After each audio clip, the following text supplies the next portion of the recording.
Then out and spake the old mother, and fast her tears did if ye wadna be warned, my son Johnny, frae the hunting to bide awa. Old Ballad. When he entered the cottage, Morton perceived that the old hostess had spoken truth.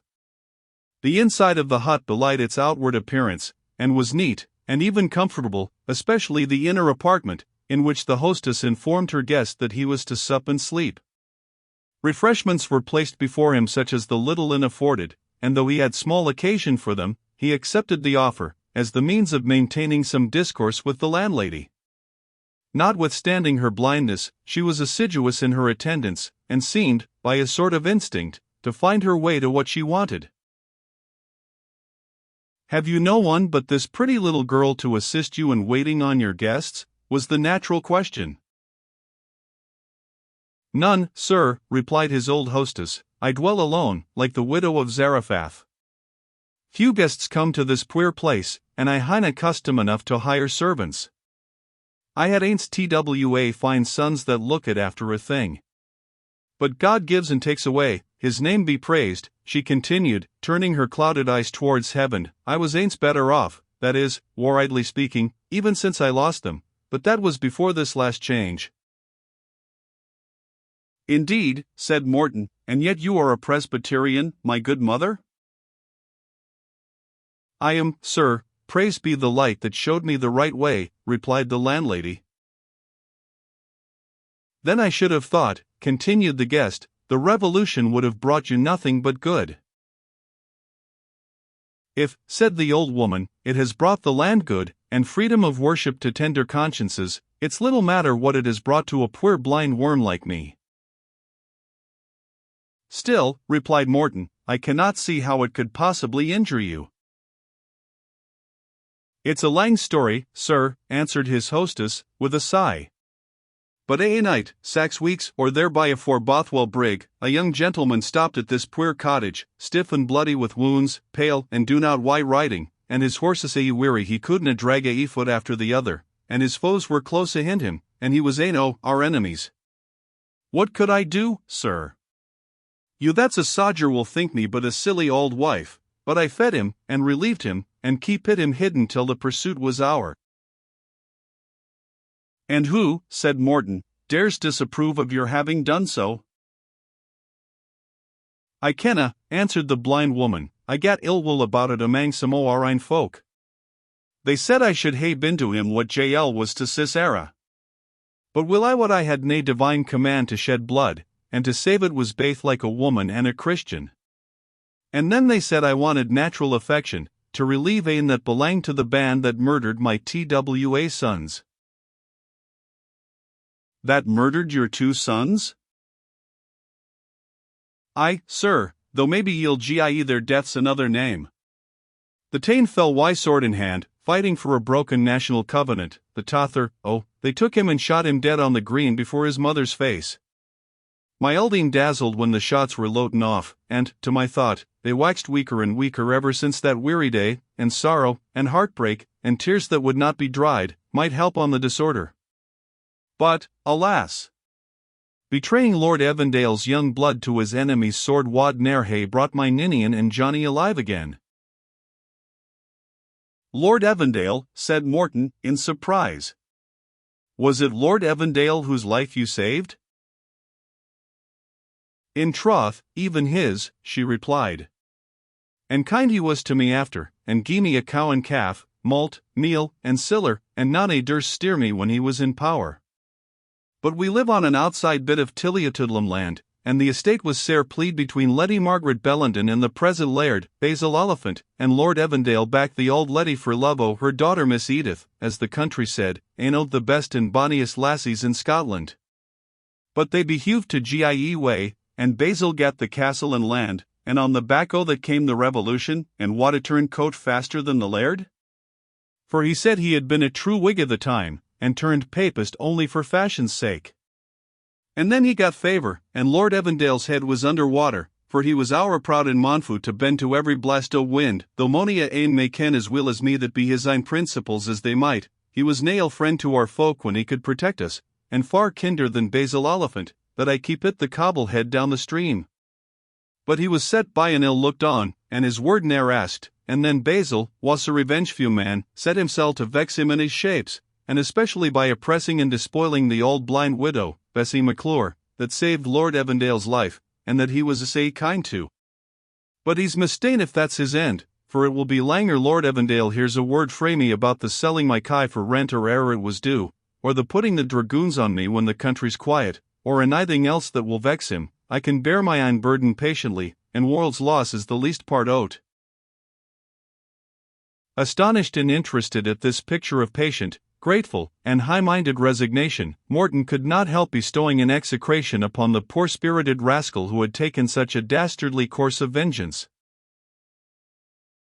"Dinna curse him, sir," said the old woman. "I have heard a good man say that a curse was like a stone flung up to the heavens, and maist like to return on the head that sent it. But if ye ken Lord Evandale, bid him look to himsel', for I hear strange words pass atween the sodgers that are lying here, and his name is often mentioned, and the tane o' them has been twice up at Tilliotudlum. He's a kind of favourite wi' the laird, though he was in former times ane o' the maist cruel oppressors ever rade through a country, outtaken Sergeant Bothwell, they see him Inglis. I have the deepest interest in Lord Evandale's safety," said Morton, "and you may depend on my finding some mode to apprise him of these suspicious circumstances.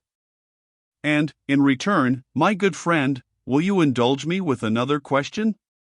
Do you know anything of Quentin Mackle of Iron Grey?" "Do I know whom?" echoed the blind woman, in a tone of great surprise and alarm. "Quentin Mackle of Iron Grey," repeated Morton. "Is there anything so alarming in the sound of that name?"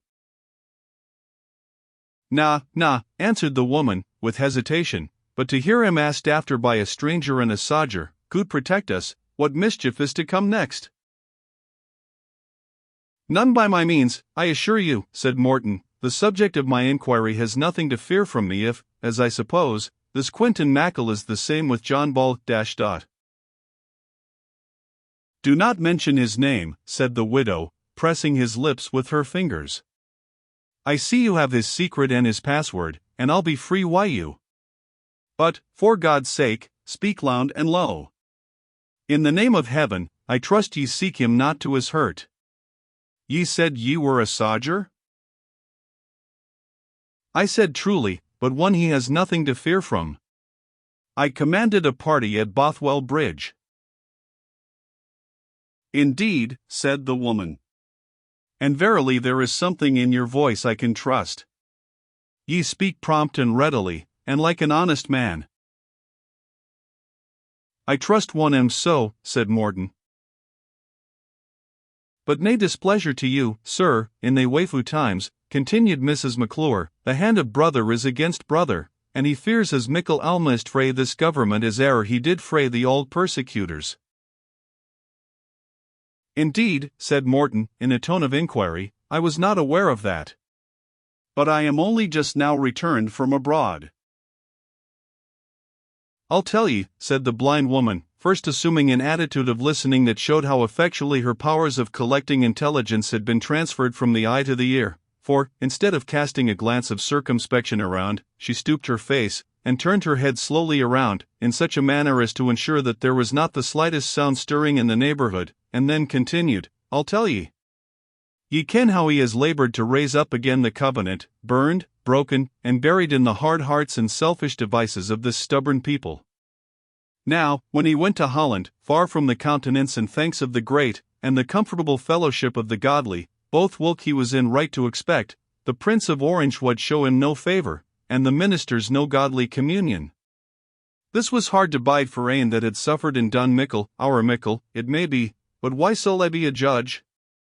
He came back to me into the old place o' refuge that had often received him in his distresses, mair especially before the great day of victory at Drumclog, for I sail ne'er forget how he was bending hither of nights in the year on that evening after the play when young Milnwood won the popinjay, but I warned him off for that time." "What," exclaimed Morton, "it was you that sat in your red cloak by the high road, and told him there was a lion in the path?" "In the name of heaven." "Wha are ye?" said the old woman, breaking off her narrative in astonishment. But be what ye may, she continued, resuming it with tranquillity, ye can ken naething more o' me than that I hae been willing to save the life o' friend and foe. I know no ill of you, Mrs. McClure, and I mean no ill by you. I only wish to show you that I know so much of this person's affairs that I might be safely entrusted with the rest. Proceed, if you please, in your narrative. There is a strange command in your voice, said the blind woman, though its tones are sweet. I have little mair to say. The Stuarts hae been dethroned, and William and Mary reign in their stead, but nae mair word of the Covenant than if it were a dead letter. They hae ta'en the indulged clergy, and an Aristean General Assembly of the anti-pure and triumphant Kirk of Scotland, even into their very arms and bosoms. Our faithful champions of the testimony agree e'en were why this than why the open tyranny and apostasy of the persecuting times, for souls are hardened and deadened, and the mouths of fasting multitudes are crammed why fisenless bran instead of the sweet word in season, and moany and hungry, starving creature, when he sits down on a Sunday forenoon to get something that might warm him to the great work, has a dry clatter o' morality driven about his lugs, and in short, said Morton, desirous to stop a discussion which the good old woman, as enthusiastically attached to her religious profession as to the duties of humanity, might probably have indulged longer, in short, you are not disposed to acquiesce in this new government, and Burleigh is of the same opinion? Many of our brethren, sir, are of belief we fought for the Covenant, and fasted and prayed and suffered for that grand National League, and now we are like neither to see nor hear tell of that which we suffered and fought and fasted and prayed for. And aince it was thought something might be made by bringing back the old family on a new bargain and a new bottom, as, after when King James went awa, I understand the great quarrel of the English against him was in behalf of 7 unhallowed prelates, and to say, though a part of our people were free to join why the present model, and levied an armed regiment under the Earl of Angus, yet our honest friend, and others that stood up for purity of doctrine and freedom of conscience, were determined to hear the breath o' the Jacobites before they took part again them, fearing to fa to the ground like a wall built with unslaked mortar, or from sitting between twa stools. They chose an odd quarter, said Morton, from which to expect freedom of conscience and purity of doctrine. Oh, dear sir, said the landlady, the natural dayspring rises in the east, but the spiritual dayspring may rise in the north, for what we blinded mortals can. And Burleigh went to the north to seek it, replied the guest. Truly I, sir, and he saw Claveressy himsel, that they see a Dundee now. What, exclaimed Morton, in amazement, I would have sworn that meeting would have been the last of one of their lives. Nah, sir, in troubled times, as I understand, said Mrs. McClure, there's sudden changes. Montgomery and Ferguson and mony ane mair that were King James's greatest fays are on his side now. Claveressy spake our friend fair, and sent him to consult with Lord Evandale. But then there was a break-off, for Lord Evandale wadna look at, hear, or speak why him, and now he's aince wood and I war, and roars for revenge again Lord Evandale, and will hear not of anything but burn and slay. And oh, they starts o' passion. They unsettle his mind, and the enemy sare advantages. The enemy, said Morton, what enemy? What enemy? Are ye acquainted familiarly why John Balfour o' Burleigh, and dinna ken that he has had sair and frequent combats to sustain against the evil one? Did ye ever see him alone but the Bible was in his hand, and the drawn sword on his knee? Did ye never sleep in the same room wi' him, and hear him strive in his dreams with the delusions of Satan? Oh, ye ken little o' him if ye have seen him only in fair daylight, for nae man can put the face upon his doleful visits and strifes that he can do. I hae seen him, after sic a strife of agony, tremble that an infant might hae held him, while the hair on his brow was drapping as fast as ever my puir thatched roof did in a heavy rain. As she spoke, Morton began to recollect the appearance of Burleigh during his sleep in the hayloft at Milnwood, the report of Cuddy that his senses had become impaired, and some whispers current among the Cameronians, who boasted frequently of Burleigh's soul exercises and his strifes with the foul fiend, which several circumstances led him to conclude that this man himself was a victim to those delusions, though his mind, naturally acute and forcible, not only disguised his superstition from those in whose opinion it might have discredited his judgment, but by exerting such a force as is said to be proper to those afflicted with epilepsy, could postpone the fits which it occasioned until he was either freed from superintendence, or surrounded by such as held him more highly on account of these visitations. It was natural to suppose, and could easily be inferred from the narrative of Mrs. McClure, that disappointed ambition, wrecked hopes, and the downfall of the party which he had served with such desperate fidelity, were likely to aggravate enthusiasm into temporary insanity.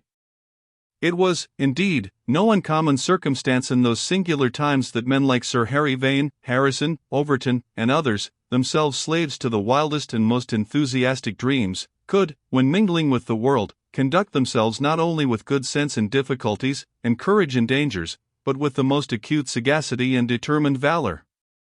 The subsequent part of Mrs. McClure's information confirmed Morton in these impressions. "In the grey of the morning," she said, "my little Peggy sail show ye the gate to him before the sodgers are up. But ye maun let his hour of danger, as he sees it, be hour, afore ye venture on him in his place of refuge. Peggy will tell ye when to venture in.